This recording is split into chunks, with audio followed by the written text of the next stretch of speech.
Hey guys, আমি শিবনাথ আবার চলে এসেছি আজকে নতুন একটি হরর ভূতের এপিসোড নিয়ে। আজকের এই হরর ভূতের এপিসোডটি সকলকে জানাই অনেক অনেক ওয়েলকাম। তার আগে সবাইকে ধন্যবাদ, কারণ আমাদের চ্যানেলটিকে এত এত ভালোবাসা দেওয়ার জন্য। বন্ধুরা, চলো আজকে ভিডিও শুরু করি। কিছু জিনিস আছে যেগুলো কেবল জিনিস নয়, ওরা সময়ের সঙ্গে বয়ে আনে অদ্ভুত রহস্য, ভয়ঙ্কর স্মৃতি আর কখনো কখনো অমর আত্মা। আজ আমি আপনাদেরকে শোনাতে যাচ্ছি এমনই একটি শ্রীহরণ জাগানোর গল্প। বাংলার এক ছোট্ট শহর, একসময় ব্যস্ত বাজারের ভেতরে ছিল একটি অ্যান্টিক শপ, কিন্তু আজ বহু বছর ধরে দোকানটা তালাবন্ধ।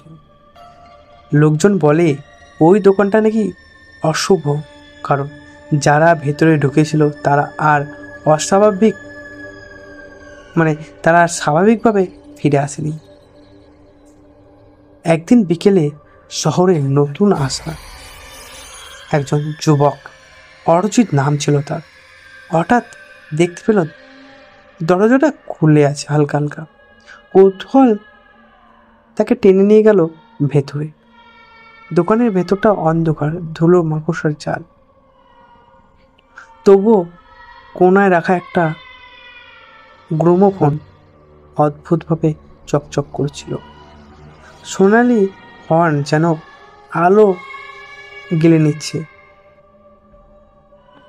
অরিজিতের মনে হলো এটা তার চাই চাই। দোকানদার হঠাৎ আবির্ভূত হয়ে বলল, তুমি কি নিশ্চিত এই জিনিস কেবল শোনার জন্য নয়? কিন্তু অরিজিৎ পাত্তা দিল না, হাসি মুখে কিনে ফেলল গ্রামোফোনটা। সেই রাত্রেই অরিজিৎ গ্রামোফোনটা নিজের ঘরে রাখলো। কৌতূহলবশত একটু ঘুরিয়ে চালালো, কিন্তু আশ্চর্য ব্যাপার, রেকর্ড ছাড়াই গ্রামোফোন বাজতে শুরু করলো। একটা হাড় হিম করা সুর, যেন শোকের গান। রাত ঠিক 3:15 গান থেমে গেল। তারপরে কেউ যেন ঘরে হাঁটছে।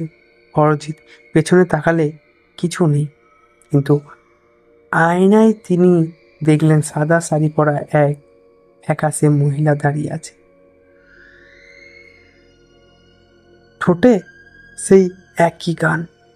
কেবল দিনগুলো অরিজিৎ লক্ষ্য করল, প্রতিদিন রাত 3:15 গ্রামোফোন নিজে থেকে বাজতে শুরু করে, আর সেই মহিলার ছায়া ধীরে ধীরে আরও কাছে চলে আসে।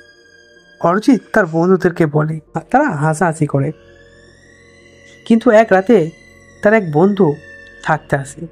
সেও শুনে অদ্ভুত সুর, আর আয়নায় সেই মহিলাকে দেখে আতঙ্ক অচেতন হয়ে যায়। অরিজিৎ বিষয়টা জানার চেষ্টা করলে শহরে এক বৃদ্ধ তাকে বলে, এই গ্রামোফোন একসময় এক গায়িকা ছিল, নাম মাধবী। 1940 সালে সে ছিল বিখ্যাত রেডিও সিঙ্গার, কিন্তু প্রেমিকের বিশ্বাসঘাতকতার কারণে সে খুন হয়। লোককথায় বলে তার আত্মায় এই গ্রামোফোনে বাধা আছে। সে প্রতিদিন রাত 3:15 ফিরে আসে, কারণ ওই সময়ে তাকে খুন করা হয়েছিল। এক ঝড়ের রাতে পড়শিরা শুনল সেই ভয়ঙ্কর গান। তারা জানালা ফাঁক দিয়ে দেখল অরিজিৎ গ্রামোফোনের সামনে দাঁড়িয়ে, চোখ ফাঁকা, ঠোঁট নড়ছে সেই একই সুর। তার পেছনে দাঁড়িয়ে আছে সেই ফ্যাকাশে মহিলা। পরের দিন অরিজিতের ঘর ছিল খালি, সে কোথাও নেই, কিন্তু টেবিলের ওপর গ্রামোফোনটা এখনও বাজছিল। আজও শহরের লোকেরা বলে, যখন রাত্রে আকাশে বজ্রপাত হয় তখন শোনা যায় দূর থেকে এক অভিশপ্ত সুর। সেই গ্রামোফোন আজও বাজে, কিন্তু শোনার সাহস কারণ নেই। বন্ধুরা, আজকের আমাদের এই গল্পটি এখানেই শেষ করলাম। গল্পটি যদি ভালো লাগে একটি লাইক এবং আমাদের চ্যানেলটিকে সাবস্ক্রাইব করতে ভুলবে না।